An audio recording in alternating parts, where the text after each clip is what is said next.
Hi, everyone. I'm so excited. It's been a hot minute. All right. It's been a hot minute.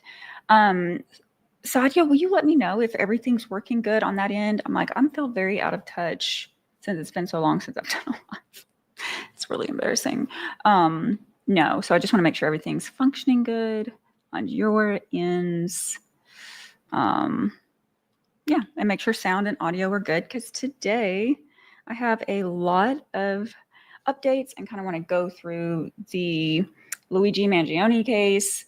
And I've spent a lot of time on this case previously. And then, man, when I decided to do this update, I went back down the rabbit hole and have spent the entire week, pretty much the entire week, getting back into it.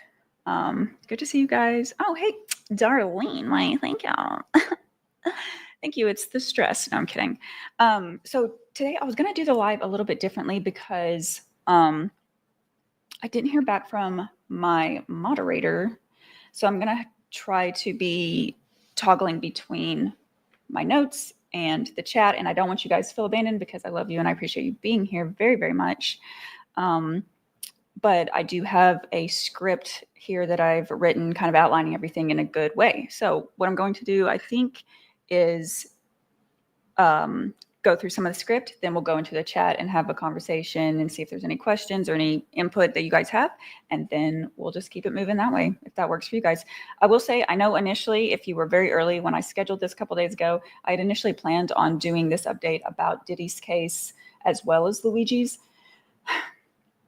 Turns out there was a lot more about Luigi that I felt you guys needed to know and that I thought was interesting. So I was like, I'll do Diddy's later, and we'll do Luigi's tonight, if that sounds good to you guys. Good to see. Hey, Lindsay. It says Lindsay's a new member, so yay. Thanks for being here. Again, I'm excited for you guys. As always, I appreciate you guys having conversation in the chat while I'm doing my thing. So let's just get into it. Let's get back in the swing of things, shall we? Okay, here we go. So in December of 2024, 26-year-old Luigi Mangione was identified by police as a suspect in the death of former United Healthcare CEO Brian Thompson. Brian Thompson was gunned down outside of a hotel in Manhattan, I believe. Yeah, Manhattan in New York, by someone who was waiting for him, essentially. So 5 days after the crime took place, Luigi Mangione was arrested at the McDonald's in Altoona, Pennsylvania, which was a little ways, out of New York, a little ways down the road. So it was a 5-day manhunt. Police eventually identified Luigi as who they think this person is. But I do want to be clear from the jump, as with any case, as we would want our cases represented should we end up in a situation in the court of law, innocent until proven guilty. So no matter how the media has portrayed it, and they've portrayed this story in a lot of different twisted, just sensationalized ways, we are all innocent until proven guilty, right? Even for the people that we are less likable than Luigi, if you know what I mean. So when he was arrested, he was federally indicted on 11 charges from the feds, and then 4 state charges. So then at that point, it became kind of 2 cases that were targeting Luigi. There was a state case in Pennsylvania, and then the federal case in New York City. Some of those charges included possession of a weapon, stalking, and first-degree murder. One of those charges, I'm assuming it's the first-degree murder, actually carries potential for the death penalty. He's eligible for the death penalty should he be convicted. And that only recently, that aspect of it came to light not that long ago. I was like, are you kidding me?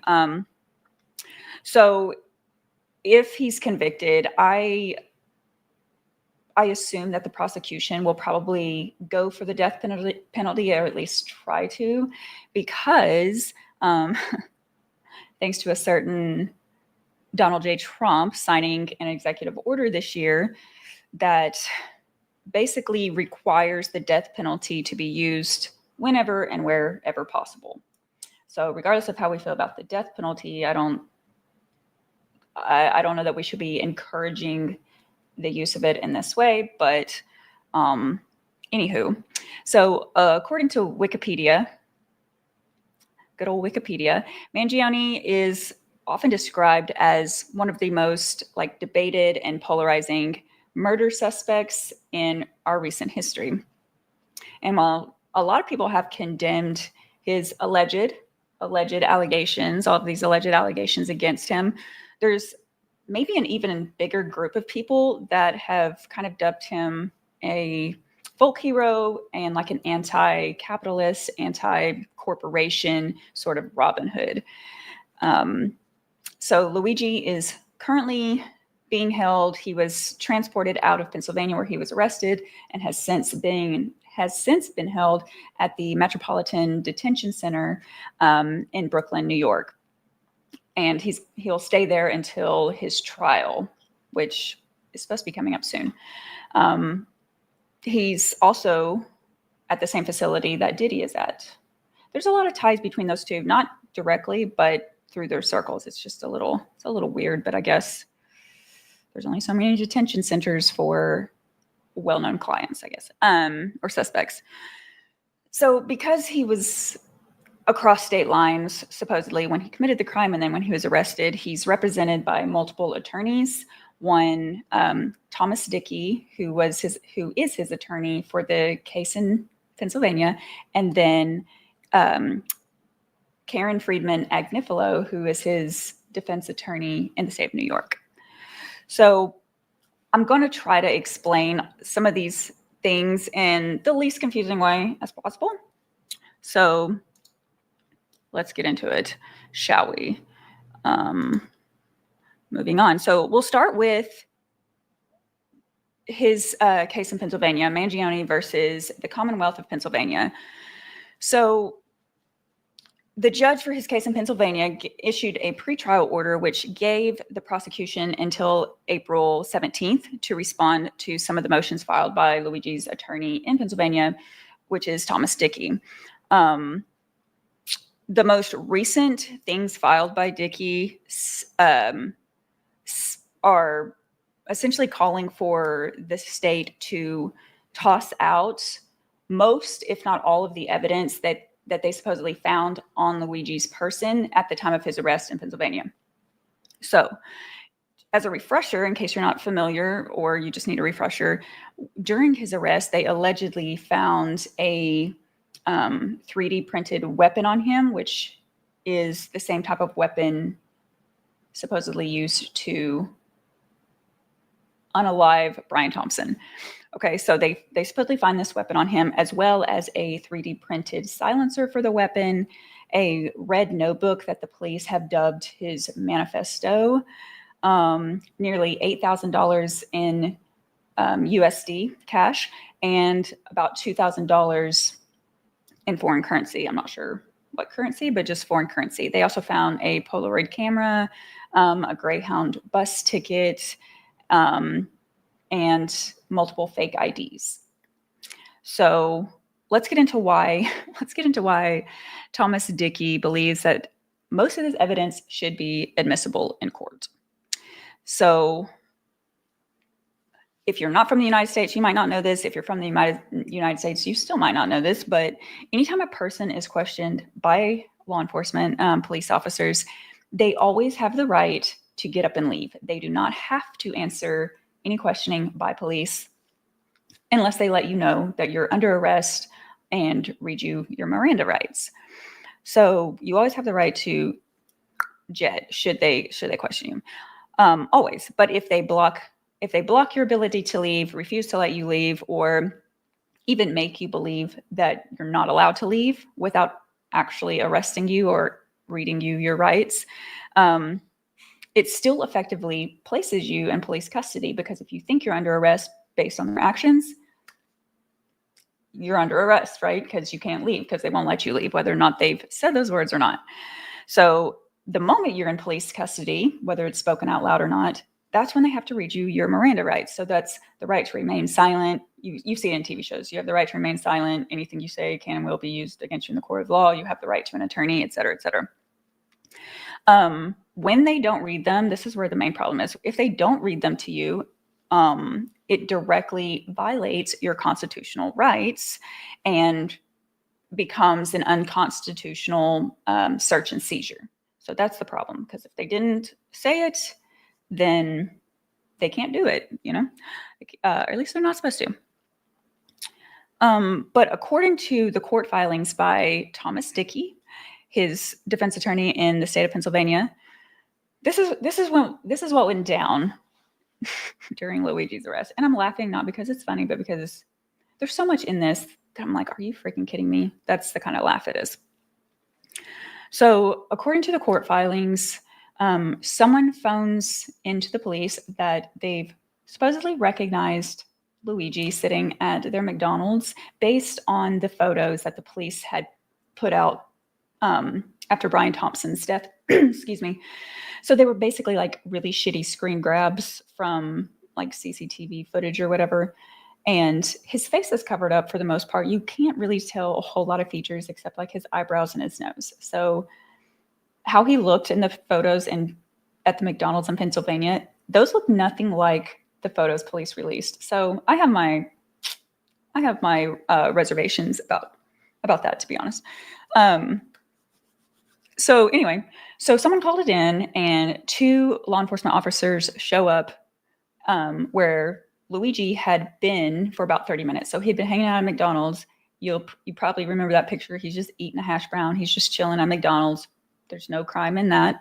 But those 2 officers showed up and supposedly created this human law enforcement wall, because Luigi's sitting up against a wall. So they like form this like wall on either side of the table to prevent him from leaving. They also told him to produce an identification and ordered him to put his hands on his head, which I think any of us, if that were the case, if a cop is telling me 2 cops are facing me, want me to put my hands on my head, ask for my ID, I'm going to assume I'm not free to go, because imagine what would happen if I try to get up and leave in that situation. Come on.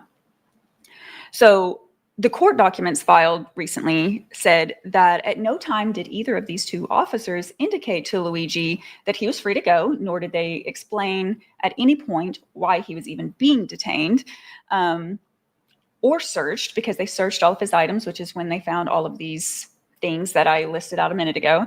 All they told him was that he had, quote unquote, overstayed his welcome as a customer in McDonald's.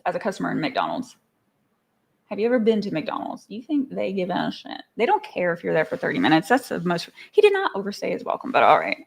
Okay.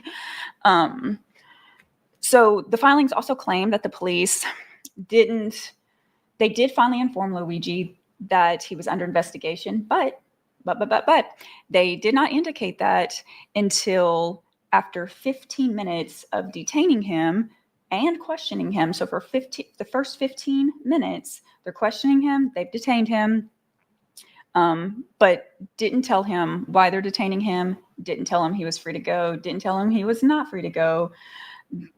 And then they waited a full 20, so a little bit longer, before they even read him his Miranda rights. So immediately we have a massive problem with how this procedure is going.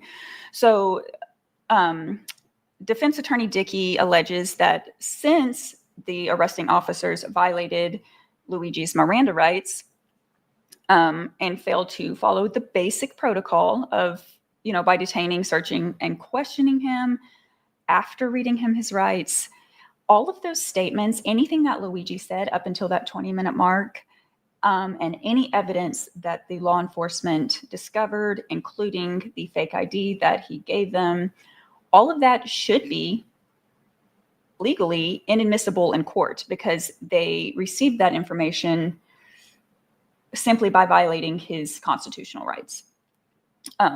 So you would think that stuff would be thrown out, but at this point it has not. So before it was all said and done, more than 10 more than 10 law enforcement officers showed up to McDonald's. Seems a little overzealous, a little bit of an overkill, no pun intended. Hold on, where was I? So at one point, one of those 10 officers asked Luigi if he wanted to talk to them, which is pretty standard. Like, do you want to speak to us right now? Blah, blah, blah, trying to get information. And Luigi simply just like shook his head no. He didn't want to talk to them. And the officer at that point told Luigi he was not in custody. This is the first time anyone said anything. He said he's not in custody, which according to his defense attorney was, quote, materially false, inaccurate, and contrary to law. So basically, the cops are just lying. The cops are just lying to get the end result that they want, and they don't really care if they're breaking protocol or following protocol. They're just saying whatever shit they want to say. Essentially, his motion goes on to state, like, the whole theme of it is that since law enforcement didn't have probable cause to detain and search Luigi, because I don't know if those cops know it, but like, again, sitting at McDonald's is not a crime. Okay. That hash brown might have been a crime because those things are disgusting, but sitting at McDonald's is not a crime. In fact, the crime they ultimately charged Luigi with in Pennsylvania, that his still ongoing case, is for providing a fake ID. That's the only thing that's why they arrested him in McDonald's. Okay. But they wouldn't have had that fake ID had they gone about this procedure the legal way. So, they're arguing that the court shouldn't be able to use any of that alleged evidence, not the weapon, not the fake ID, not the supposed manifesto, not even that damn disgusting hash brown he was eating. None of that should be used. But at this point, none of it has been tossed out. So that's pretty much the gist of the case that the state has.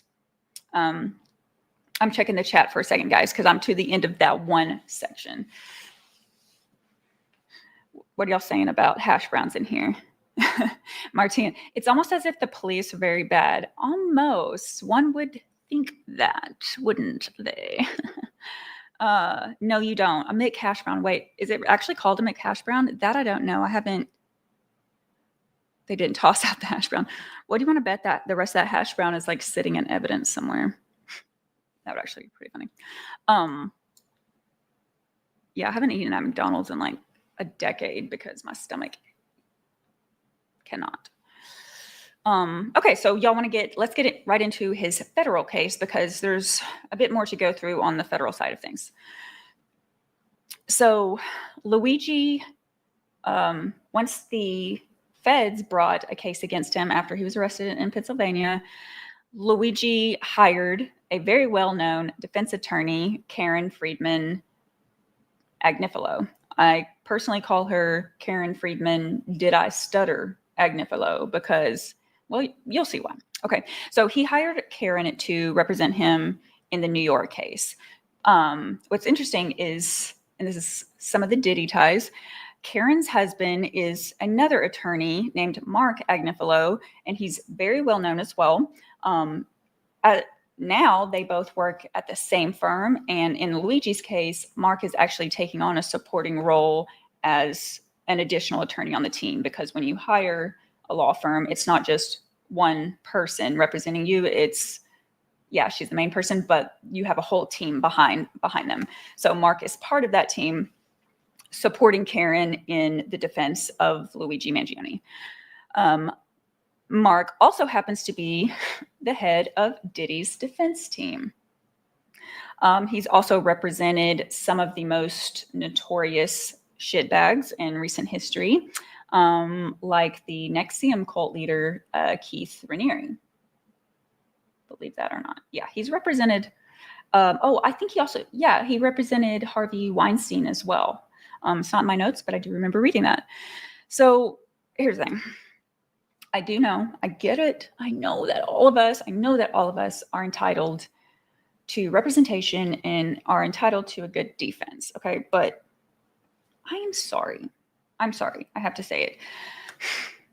if my husband ever tried to kiss me with the same filthy mouth that he had just used to defend someone like Diddy or Keith Raniere,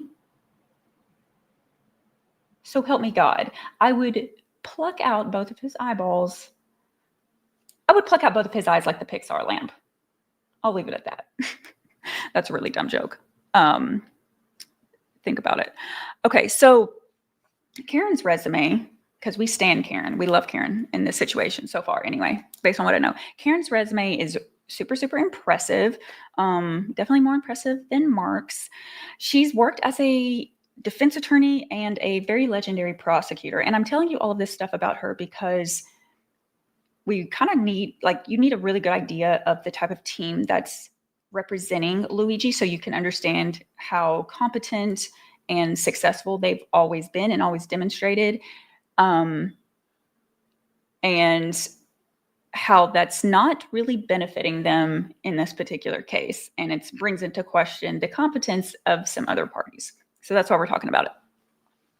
So during her career, she has served as the second in command for the district attorney's office in Manhattan. So that's a big girl job. And that office has brought notable cases against people like Harvey Weinstein and the chief financial officer of the Trump organization. Let me find his, I don't actually know that guy's name. Alan Weiselberg. What a name, man. So yeah, she's been the defense attorney for a lot of really high profile cases as well, and been very successful at it. I grabbed a little piece from her professional bio online. So this adds a little bit more depth to her resume. So while she was still serving at the DA's office, she was also a big part in creating the office's human trafficking unit, hate crimes unit, antiquities trafficking unit, stolen antiques, like in a heist. Are you kidding me? Terrorism unit, cyber crimes and identity theft bureau, as well as her working on the creation of Manhattan's first mental health court. This lady, you have crimes, antiques, mental health. I mean, are you kidding me? What can't this woman do? I want to be her when I grow up. It's super impressive. Okay. So if you think romance is dead, I will change your mind with this little piece, because I found this little nugget about Karen and Mark. So Karen and Mark actually met in the Manhattan DA's office way back in 1992 because they started working on a case together in oh, sorry. Let me compose myself. So they started working on a case together in which, it's not funny, two bagel store delivery guys got into an argument and one of them cut the other one's arm off with a machete. Yeah, you can't make that shit up. That feels very New York. So yeah, I guess only one of them had the right to bear arms. I mean, I don't know. Sorry, I had worse arm jokes. So you got lucky with that one. Okay, back to the story. So in September of last year, September of 2024, months before Luigi's arrest, the mayor of New York City, his name is Eric Adams. If you watch my previous video, deep dive on Luigi, I covered Eric Adams a little bit in that one too. Eric Adams was put under investigation by the feds, again, months before Luigi's arrest. Eric Adams, mayor of New York City, was indicted by the feds for a laundry list of crimes. The feds served Mayor Adams with this personalized charcuterie board of federal indictments, including charges of bribery, fraud, and soliciting illegal foreign campaign donations. So, and another friendly reminder, I just remembered saying that out loud, is, and I talked about this in the first Luigi video, Eric Adams gave Diddy a key to the city, less than a year before Diddy was taken down. So anyway, there's a lot of crossover and a lot of shady shit happening with Eric Adams into a lot of different things. So he does not have a good reputation in New York City. The people, from what I've read, are not a big fan of this guy. So he was already under federal indictment himself when this shit went down and Luigi was arrested and allegedly responsible for Brian Thompson's death.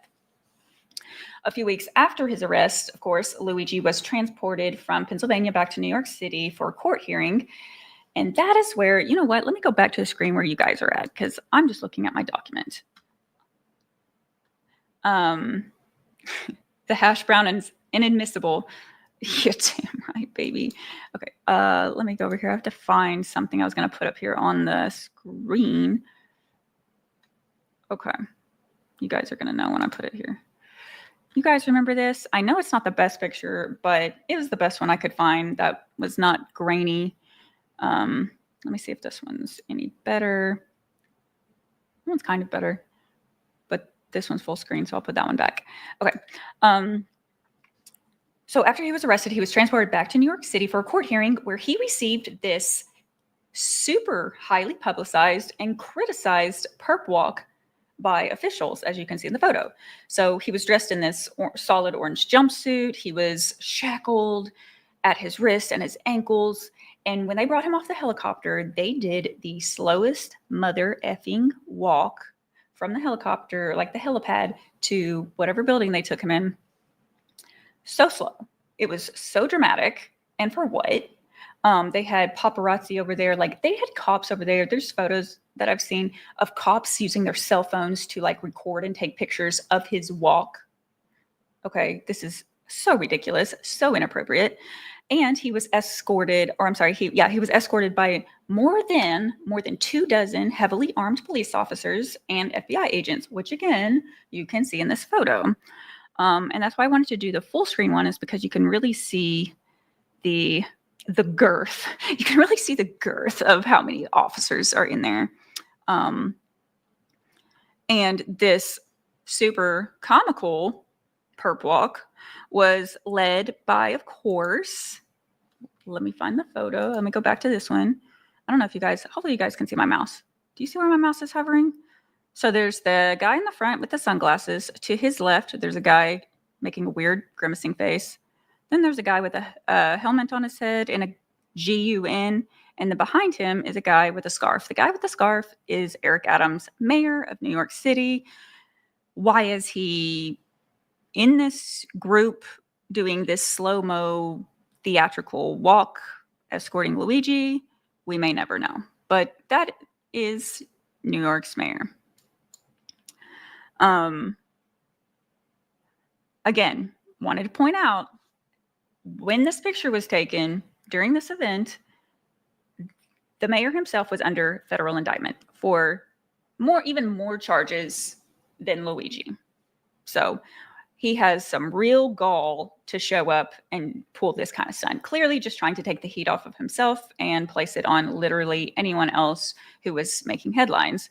So the Mayor Adams told the media, this is a direct statement, that he wanted to be there to greet Luigi so he could look him in the eye and say, "You carried out this terroristic act in my city."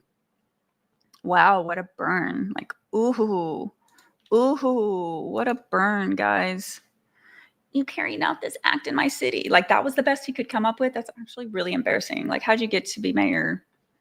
Like, come on. It's not much of a zinger. But, yeah. So, secondly, pot, meat kettle, like, has he looked in the mirror lately? Because I can't believe this guy. I mean, I should. It just baffles me sometimes. Like, I wouldn't be able to keep a straight face if I was lying through my teeth as often as some of these people are. Or just acting like they're so innocent when clearly they're not. And not to bring back one of my old lines, but with all due disrespect, did the police officers actually think that they were giving this, like, live free, die hard, Bruce Willis, badass vibes in those photos. I think that they thought they were giving the absolute biggest fuck shit energy in a world where you can be anything. I mean, be so fucking for real, because that was a freaking joke. That was embarrassing to me. Like, I got secondhand embarrassment looking at that photo for them. I mean, they're not even really acting like clowns at this point. I put that they're a fully operational Barnum and Bailey circus, because they are. Okay. And besides, it doesn't even matter, because their master plan of doing this perp walk completely backfired almost immediately, because Mr. Mangione turned that perp walk into a freaking catwalk. Like, he served. Okay. He completely served. And he did it all right in front of their smug little faces. And that did not feel very good for their egos. Needless to say, the people of New York City, who already were not team Eric Adams, they were less than impressed with this publicity stunt, this very clear publicity stunt, and his like great value gangster vibes that he put on complete display. So it seemed like, he was out there really embarrassing the people of New York specifically. And they did not take very kindly to that. At the same time, Luigi's defense attorney, Karen Friedman Agnifilo, started voicing a lot of concern, and rightfully so, that Luigi might not even receive a fair trial. All going back to this, like human show and tell, essentially a human show and tell that was orchestrated by the freaking mayor of the city, and supported by and demonstrated by a lot of different city officials. It wasn't just Mayor Adams. There was a lot of important people in those photos. I don't know them all by name, because they all look like the same white man to me. I was going to say, no offense, don't really care. But Karen Agnifilo called out Eric Adams directly. This is her quote. I love it. I love her. She said, quote, "The mayor should know more than anyone about the presumption of innocence." And that was in response to his publicity stunt, which was 100% meant to paint Luigi, who has not been on trial yet, to paint him as guilty before he had even been inside the courthouse in New York City. So she's essentially saying, how are you going to, what's that verse in the Bible? Not to bring the Bible into this, casting like the beam out of your own eye before you try to get the splinter out of someone else's. Same type of situation going on here. So, but in a recent political move that surprised absolutely no one, DJT, his last name rhymes with rump, told federal prosecutors, demanded that federal prosecutors drop all of the charges against Mayor Adams. This happened in February, so last month. He said all charges had to be dropped against Mayor Adams, and he cited concerns that this case, or any case, had been affected by publicity and was interfering with Mayor Adams' ability to govern. So he was saying, drop all charges against Mayor Adams because this publicity from Luigi's case is putting some heat on him. And all of that heat is preventing this piece of shit mayor from being able to govern effectively. And I think that's goddamn hilarious. He's essentially saying that any corruption by an elected official is not what's interfering with the official's ability to govern, much less govern ethically, but rather it's the public's reaction to that corrupted individual, or to an investigation into the corruption of the corrupted individual. That's the true source of the problem. So that's what we need to stop doing, is holding people accountable, which, I mean, he's a 6-time convicted felon. So it makes sense why he would have that mindset because that's the attitude he uses on himself. So yeah, put that in your pipe and smoke it. Luckily, the city of New York doesn't really appear to be quite as forgiving towards Mayor Adams, which I can't say surprises me too much.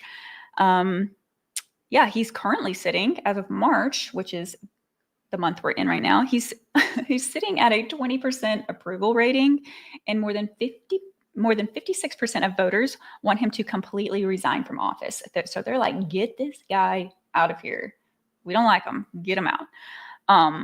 I'm not sure when their next election is, but I'm not, I'm looking into my crystal ball and I'm not seeing a re-election in Eric Adams' future in New York City. Their last little thing I had to share with you about Adams specifically, personally, is you guys know I love finding like obscure details in stories, kind of like the meet cute story with Karen and Mark, but I don't know why this tickles me so much. I'm sorry. I'm not sorry. He apparently, Eric Adams, the mayor of New York City, apparently joined a gang when he was a teenager in New York. I think it was called Seven Crowns. I didn't write that part down, but I believe it was called Seven Crowns. And members of the crew dubbed him, quote, tough little guy. They were like, this is our tough little guy. Yeah, so I've never personally been a 14-year-old boy, but I cannot imagine a universe where being a 14-year-old boy in a gang in New York City and being called tough little guy by your fellow gang members, there's no world in which that promotes confidence building. You know what I'm saying? So I think it's probably safe to say that he's been carrying around probably a certain amount of resentment towards that since his gang bang days. And who knows, maybe that's why he's resorting to these publicized displays of completely criminal cringe, because at his big age, he's still out here trying to prove that he's not that tough little guy anymore. That's just my theory. I don't have anything to back that up. It's just kind of like, I like puzzles. So that's just kind of what I'm piecing together here. Let's go back to the chat because I'm done with Eric's little blurb.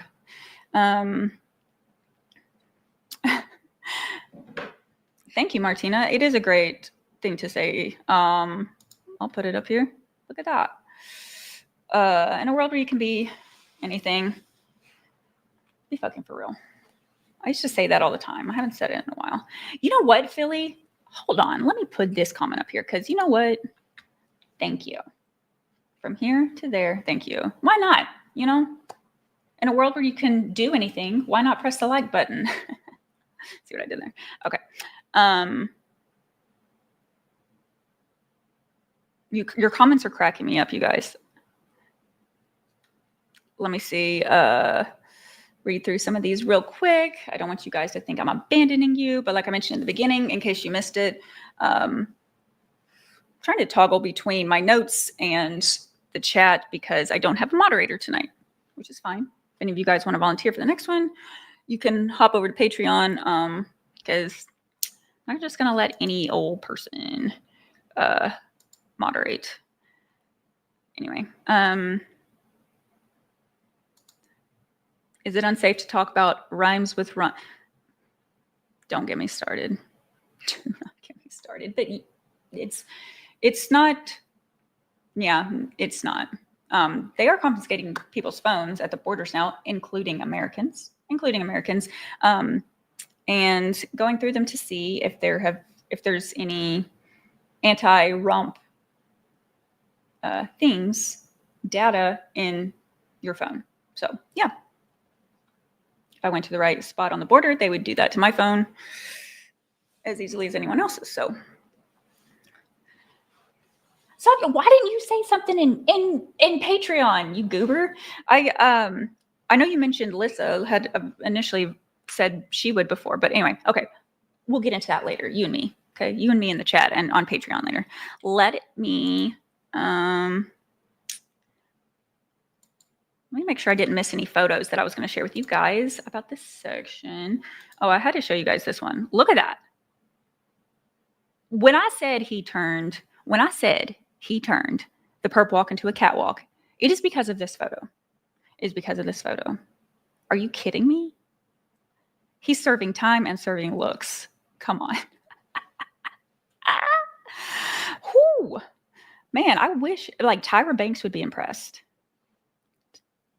That's not even a smize. She used to say a smize, which is smiling with your eyes. I don't know what this is, but those eyebrows are expressive. I'll give them that. I'll give them that. Okay. So should I pop a photo up here? I don't really have a lot of photos because for some reason, most of the ones I was downloading were coming out grainy, and I didn't want to do that to you guys. It really does. It could be an album cover. It does look like a music video. Okay, so I'm going to go back to my notes for the next section, shall we? Okay. So since Luigi's original arrest, his defense team has continually been raising a lot of concerns and keeping a growing list of issues that have been brought on not by Luigi's alleged actions, but by the NYPD and city officials like Adams, right? So I think we've learned up until this point that Agnifilo, she's not holding back really either. She's going to say what she needs to say, and I respect that. And she has often criticized a lot of these leaders within the police department very openly. And I don't think any of us out here can blame her. I mean, like the amount of time and manpower that's been wasted on this singular case from a singular event, from a single one-man operation, allegedly, is really only surpassed by the sheer volume of dumb fuckery that they keep committing as the officials, as the NYPD. So, yeah, let's get back to Luigi. So, I do have a photo for you. So, remember the iconic red sweater that Luigi wore? Hold on. Here we go. Remember the iconic red sweater? Of course you remember it. Of course you remember the sweater because half the freaking internet literally became sister wives overnight, okay? Women were banding together. They became sister wives literally overnight, like a giant bowl of ovulating oats. And I kid you not. At least the side of the internet that I'm on. That's all of the shit I kept seeing. And I was like, oh my fucking God. If this man is guilty, then there's a lot wrong with a lot of people. Because they are like swooning over him. And I don't care. I don't care. People did that over Ted Bundy. They did that over, God, like so many criminals. So many really, really bad criminals. So even Raniere, that fucker. Anyway, I don't actually have anything else to add about the sweater. I just wanted to make sure you guys were paying attention. You know, I needed you to perk up for a second. So I'll take that off the screen now. I know you guys remember it though, because you a bunch of little hussies out here. I'm just kidding. So this week, this is the main part of the update is because this week the defense filed a motion with the New York Supreme Court, which could end up having a pretty significant impact on how this case moves forward. So the defense in the motion filed this week was asking, it asked 5 orders that they outlined to be granted by the court. So let's just do a real quick dissection of those 5 things. So number 1, the defense is asking that the prosecution provide all of the evidence that they have in their possession to the defense team. Now, one might think at this point, they would have had all the evidence. But they allege that the district attorney's office is withholding critical evidence from the defense team, like key witness statements and data pulled from Luigi's personal devices that they confiscated when they illegally searched him. Yeah. So allegedly, the prosecuting team and the district attorney's office has been like gatekeeping all of this evidence that should be accessible to the defense. Because how are you going to make a defense for your client when you don't even know all of the evidence that they supposedly have against you, or if they're just making all of it up?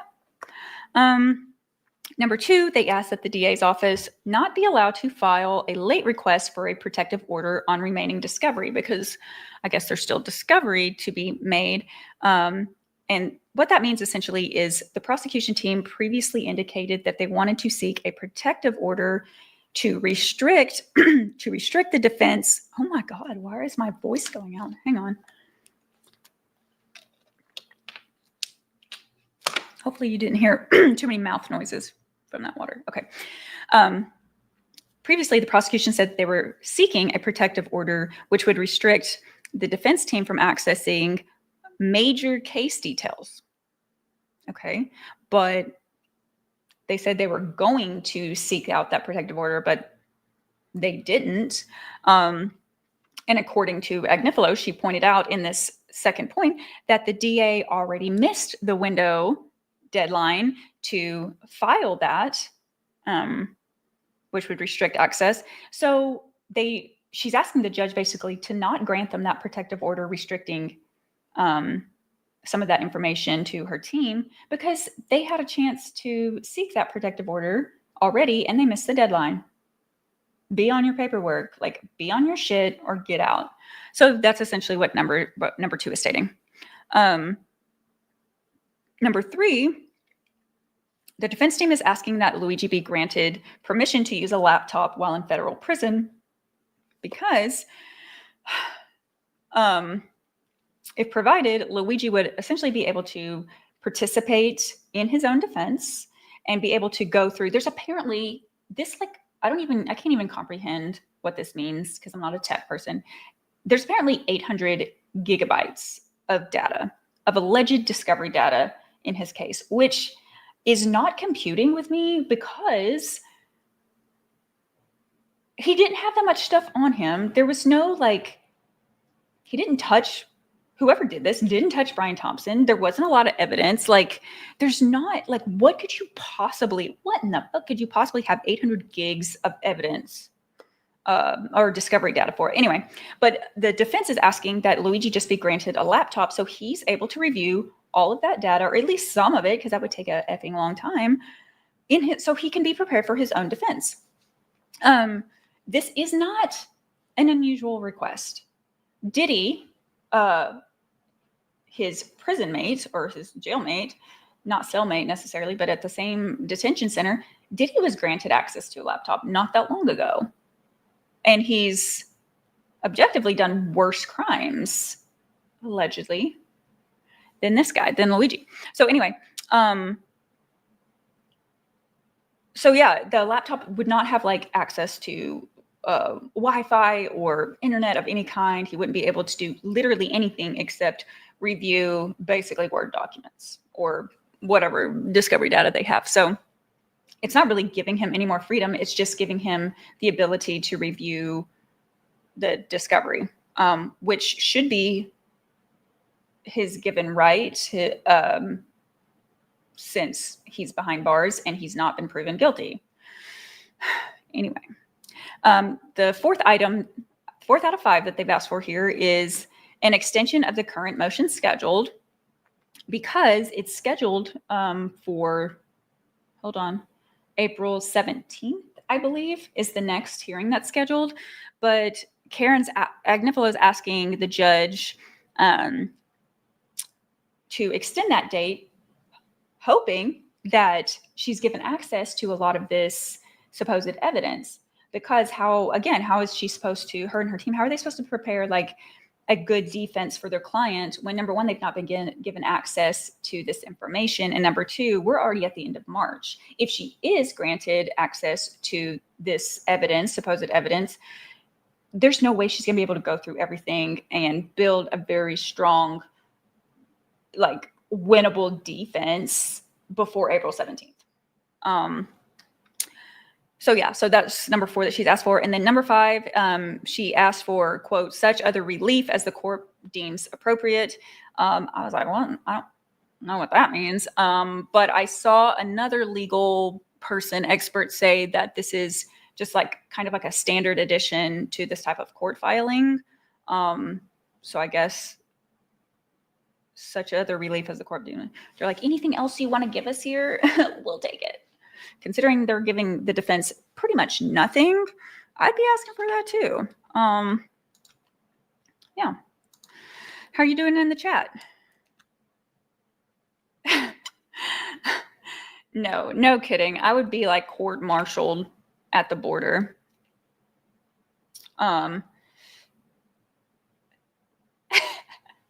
Sadia.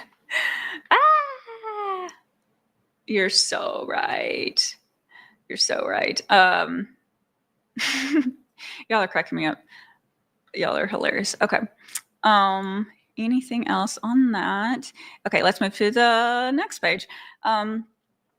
Yeah, so back to our girl Karen. Did I stutter Agnifilo, as I like to call her? I haven't seen that anywhere. That's just what I personally nicknamed her. In case you didn't know, she's very well known in her field as being a judicial powerhouse, complete judicial powerhouse, actually. So I imagine that the district attorney, what's his name? Bragg? Something? Anyway, I imagine the district attorney was crying, screaming, throwing up when he read the other pages of this motion that they filed. So the points I just read to you, that's just like the beginning of the motion that they filed, kind of just like highlighting what the themes of the document would be. But yeah, if I was him, if I was him, I would be shaking in my boots too. The document goes on to provide like 12 pages to the court of a plethora of signed, sealed, and delivered notarized receipts. You know what I'm saying? And those receipts, essentially, I say receipts, but you guys know what I mean. Like, she's spilling the tea on what the prosecution and law enforcement has been doing this entire time. So all of that in this document heavily suggests that there's been a potential mishandling of this case by both the state and the federal government, which is a pretty strong accusation. So in the motion, the defense cites the prosecution for having access to all that evidence, of course, and important information regarding Luigi's defense.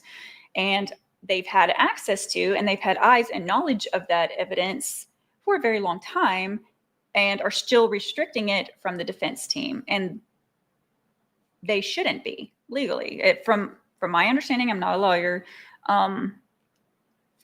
but that's my understanding and what I've seen real experts speak on. So they also allege that the prosecution is holding specific information about civilian witnesses in the case. So I thought that was interesting because most of the witnesses that we've heard about have been the law enforcement or this ghost person at McDonald's or, you know what I mean? Like, we've not really heard from witnesses at all, much less civilian witnesses. But yeah, they allege that the prosecution is holding information about these civilian witnesses and,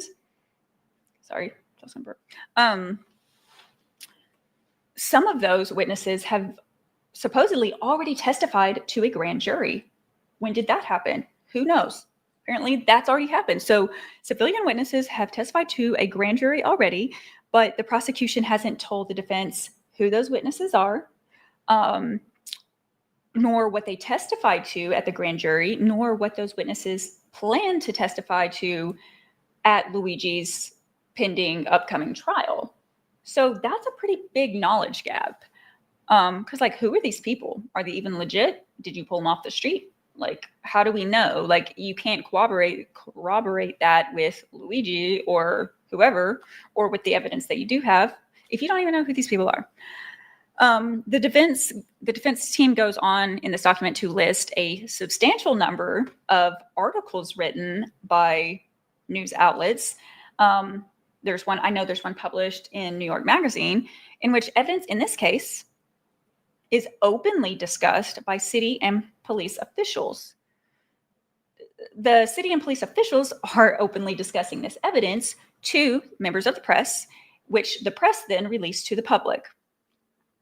But here's the kicker. It wasn't just any old evidence that they already knew about, right? It was evidence, allegedly, that was unreleased, previously unreleased, and never provided to Karen or her defense team. So that's right. You heard me right. The police, oh, I'm sorry. Hold on. Let me, allegedly. City and police officials have supposedly taken evidence that they knew about, that they had withheld and restricted from the defense team, privileged information and evidence, went directly to the press, leaked specific parts of it that they wanted out. The press published it to all of us, the public. Meanwhile, Karen and her defense team have no idea this evidence even exists or is out there, much less have ever laid eyes on it or can confirm that it is true. So I can't imagine how infuriated she has been by this. I can only imagine. And then, do you guys remember, I made a point to not watch it, but even the HBO documentary on Luigi that was released, I want to say last month as well, in February, it received a very well-deserved tongue lashing from Karen, and not the fun kind of tongue lashing, okay? The show, the documentary, and I just read this again, I haven't watched it myself, but the show apparently featured exclusive interviews, never before given interviews, with, guess who? Guess motherfucking who? The mayor, Eric Adams, yep. Exclusive interviews with the city's mayor, tough little guy, Adams. And get ready for this, the NYPD chief of detectives. His name is Joseph Kinney. Yeah, exclusive interviews with HBO Max for this documentary. So Karen was like, I'm going straight for the jugular, as she should, because what in the actual fuck? So once that came out, they had another court hearing where he was wearing like the green sweater. Do I have a picture of that one? I don't know if I have a picture of that one. Oh, wait, somebody said that a minute ago, something about the green sweater. Let me see. Oh, I do. Oh, wait, it's in my thumbnail. Duh. But also, here's another photo. Or that one. That's my thumbnail, but yeah. Again, serving time and serving looks. I'll just leave this one up here while I read this part. Obviously, Luigi himself was not in the documentary, but during this hearing where he's wearing the green sweater, which is after the HBO doc was released, she told the judge directly that she was absolutely floored to see the cops and the mayor appear in the documentary because she had no knowledge that they were even doing it. Oh my God, I'd be so pissed. She had no idea that they were doing it.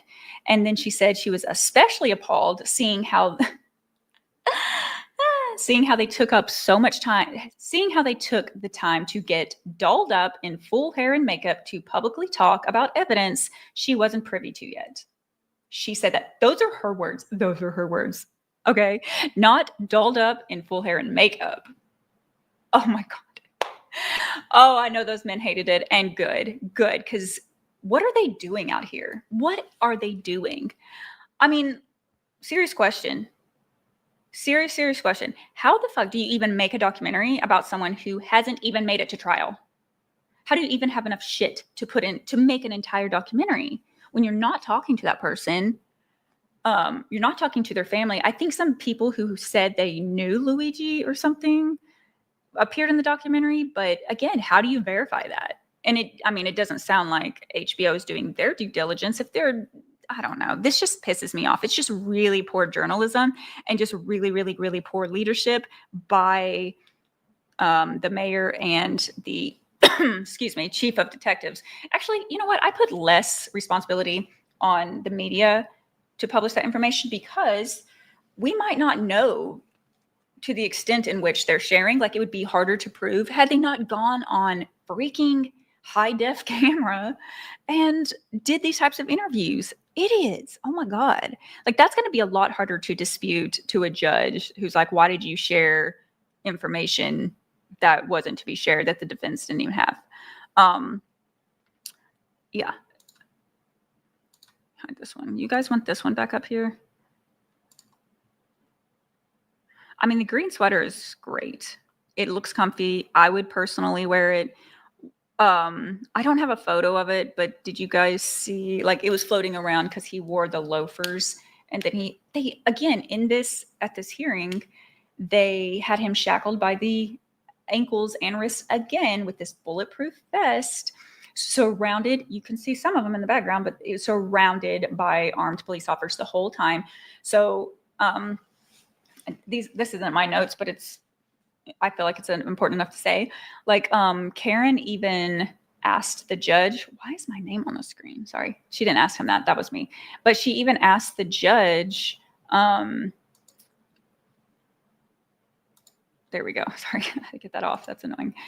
She asked the judge, like, if they could back up, because essentially she said she couldn't even she couldn't give counsel to Luigi. They couldn't even say anything because the cops were standing so close, hovering, like they could not have a private conversation during this hearing. It's like extremely intrusive. Oh my God, like breathing down their necks. And for what? For what? Like, honestly, what is he going to do? Like, allegedly, he's harmed one person. They don't even, listen, here's what pisses me off in America.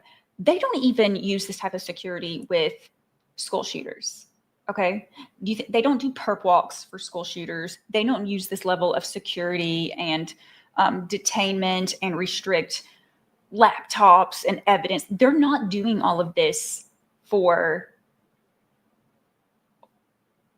arguably worse crimes that have been committed. You know what I'm saying? It's just, God, it's infuriating. So it's clear that they're trying to paint this narrative of his guilt before he's even made it to trial. So it's just super annoying. Okay. Where am I at here? Oh yeah, I got sidetracked. Sorry, I had a hair.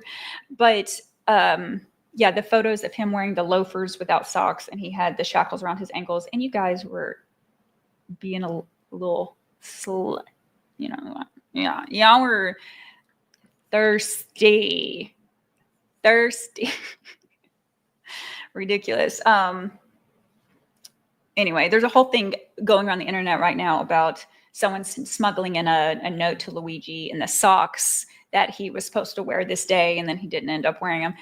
It's just a distraction, and that again pisses me off, which is why I'm not talking about it too much, because it's like the media is really doing their damnedest, and the prosecution is feeding them shit to just keep prolonging the fact that I think they don't have shit. That's personally what I think. They're either stalling so they can make shit up, or stalling so they don't have to admit that they actually don't have enough to keep him in jail, charge him, whatever. Because, like, why? Why would you be doing this? It's not beneficial to the case. It's not providing, it's making them look more and more incompetent, in my opinion. Okay. Back to the thing. Make sure I don't have another photo to put up. You know what? I'm going to give you guys a little treat. I'll put this guy back up here. Okay. So the motion filed this week goes on to say that basically that this really insane combination of factors that we've already gone through is working overtime to prevent the defense's ability to defend Luigi, their client. So Karen Agnifilo is understandably worried that this may prejudice any potential jury pool against her clients, which is, drum roll please, yes, another violation of his constitutional rights. Surprise, surprise. So hear me out. If prosecutors cherry pick evidence to spoon feed to the press, which they're doing, to construct a guilty narrative with intent to sway the public, so a jury in the future, a jury of their peers, will already come to court with a premeditated bias towards someone's guilt, then how the hell is it innocent until proven guilty? Innocent until proven guilty becomes guilty until proven innocent. And officials are really out here hoping that we don't notice. So it's great. And again, kind of like the point I brought up in the beginning. If any of us were on trial or hadn't even made it to trial, if we were in the same situation, like, we would all want to be presumed innocent until proven guilty. Everyone in this country is supposed to be afforded that constitutional right. Not sure why this case is any different. I think they're very, very upset with the amount of support and admiration that the public seems to have against or have towards Luigi. And I think they've wanted to use him as an example, to make an example out of him to the public. But I swear, every single time they've tried something, it's completely backfired. Like, they would be hard pressed at this point, I feel, to sway a lot of people about his guilt. Like, we would need to see more and better confirming footage, I think. Even then, the sister wives probably aren't changing.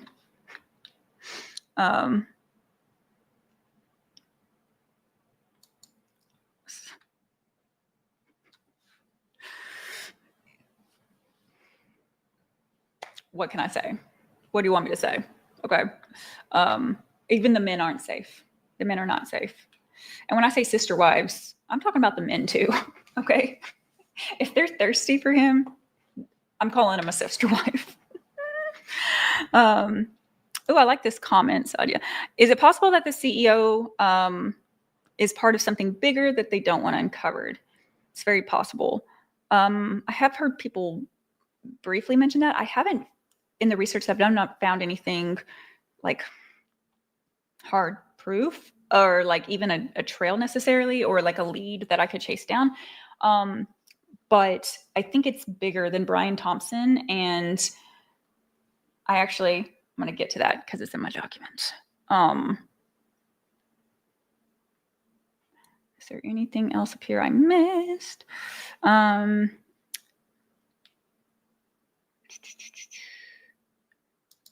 put your comment. Oh, I love it when yeah. Give me that sweater. Give me that sweater.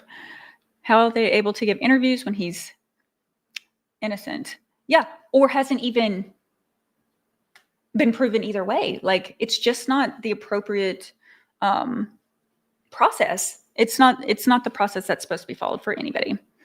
And the thing is, it pains me to say, it would be the same case if it were even Diddy, who none of us think is innocent. But like, you still get due process. You still get the right of being presumed innocent until proven guilty, all that stuff. So it doesn't really matter. It's not just wrong because it's somebody who the public favors or who can turn a perp walk into a catwalk. You know what I'm saying? Like, it should be across the board. Okay. So we're almost to the end of this. Thank you guys for sticking with me. If you haven't given a thumbs up, I would love you forever. I can't make a good heart, but hope you accept that one. Okay. So getting towards the end of this, oh yeah, Sadia, your point that I said I was going to talk about is actually right now. So the judge that's proceeding over Luigi's case, her name is Judge Catherine Parker, and she's allegedly shown moments of bias and preference for the prosecution's team in some of the previous hearings that they've had already. And according to some legal experts that I follow, the decisions that she's made that favor the prosecution haven't really made a lot of sense. Like, in any other case, any other standard case, she probably wouldn't have even done that or leaned that way. So like, it's not making a lot of sense. Unless always an unless. Okay. Unless there's an underlying bias towards the prosecution for one reason or another, or yeah. So perhaps perhaps that bias is her husband. Her husband's name is Brett Parker. So I think she might have a bias towards it because of Brett. Because Brett, here's what I found out. And I was like, oh yeah, give me this shit. Brett, sorry, I'm like leaning away from the microphone. I'm used to my microphone being here. So I'm sorry. Hopefully you guys have heard me. Brett was the vice president of Wyeth Pharmaceuticals until 2009. When they were acquired, that pharmaceutical company was acquired by Pfizer. So Pfizer makes a lot of medical shit, including like the COVID vaccines is an example. Like you probably heard like, oh, did you get the Moderna? Did you get the Pfizer, whatever? So Pfizer, oh my God, a healthcare company? Brian Thompson worked for a healthcare company. Okay, so we're seeing some similarities. So the company he worked for was acquired by Pfizer, and he stayed with them for a while after it was acquired. And yeah, Pfizer's a multinational pharmaceutical healthcare company. I wrote that down because everybody might not know what that is. So that's what it is. So Brett ended up leaving that sector of healthcare, and currently, as of today, or like based on my research, it appears he still sits as the executive director for the New York Bar Association, which is for lawyers, prosecutors, and also his wife's a judge. So can anyone say conflict of interest? Okay, regardless of if there's anything shadier going on, I don't see how that's not a conflict of interest. Like the judge of this case about an alleged killer of a healthcare executive CEO, and that's what all of the public outrage has been about, which is why they're making an example out of Luigi's, because all of these CEOs and oligarchs are pissing in their pants. How is that not a conflict of interest? Like someone smarter than me in the field of the legal world, tell me, because maybe I'm just not understanding. But to me, I don't understand that. So as of right now, Luigi's next court appearance, I think I said the 17th earlier, but yeah, it's actually set for April 18th of this year. But hopefully the judge does end up granting that extension so the defense can actually get hands and eyes on all of the prosecution's evidence so they can build a stronger case for his trial. That just sounds so basic to me. And I'm not even like, this is not even my field. I don't know what I'm talking about half the time. But is some of this not common sense? Okay, I think some of it is. So also I found out that Luigi's 27th birthday, Luigi will turn 27 coming up on May 6th. If there's any Taurus gang, I'm not a Taurus, but he is. Luigi fans have created like a fundraiser on his behalf, which the money is going towards his defense, right? To pay for his defense team. Did I stutter? Agnifilo. Yeah, all of them. So it said that, fans said they want to give him a nice surprise and a gift from the fans to him. And apparently, like the fundraiser is already sitting at $745,000. And the goal they have is to reach $1 million by his birthday. So I didn't mention it before, but you can find, I'll after the live ends, I'll go back into the description of this video and add the link in. But there's a website, Luigi, his defense team has a website for him now, which basically they keep up to date all the documents, all of the state and federal cases, all of the court filings. Recently, Luigi released a statement for the first time. So that's on there, basically like thanking fans and all that.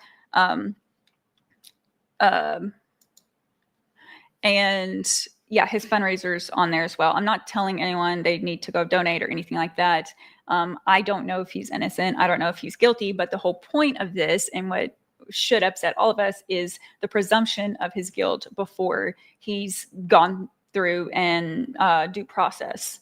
And that's the major thing. And it's being handled incredibly sloppy by city officials, people who we're supposed to trust to uphold the law and to, let the system work how the system is supposed to work for the sake of the people. Anyway, so that's kind of the issue here.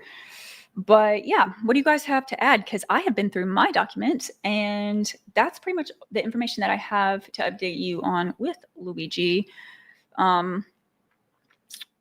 If you guys have heard anything else that I missed, definitely, if you're watching live, put it in the chat, or if you watch after the fact, still put it in the comments, because I'm interested to hear everything about this case coming up.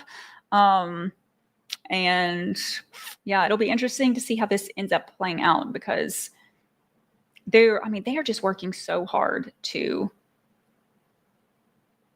like suppress information and ensure that the public has a negative opinion on him. But yeah, like I said, it backfires every time, because people just they seem to be getting like more and more obsessed with him, or more convinced of his innocence because of how the prosecution is acting. Because if they actually had something, like, why are they hiding it from the defense and all of that, but speaking about it on camera? It just doesn't, it doesn't add up. And the administration in New York City, again, you can go back. I already put it in the description of this video, but I did like a longer and like a documentary type of episode into Luigi Mangione back when it, like, closer to when it happened. And I get into a lot of those officials that are very corrupt, allegedly, in New York City, that are have a hand in this case in one way or another. So I don't know. It's not like it's better anywhere else across the world, or at least in this country. So, but yeah, I guess that's all I have. This was fun. I had fun. I haven't done this in a really long time. And yeah, I hope you guys enjoyed it. And let me know, I guess, what I should do next and all of that. So yeah, I guess I will see you guys around, and I don't have anything else important to say. So bye.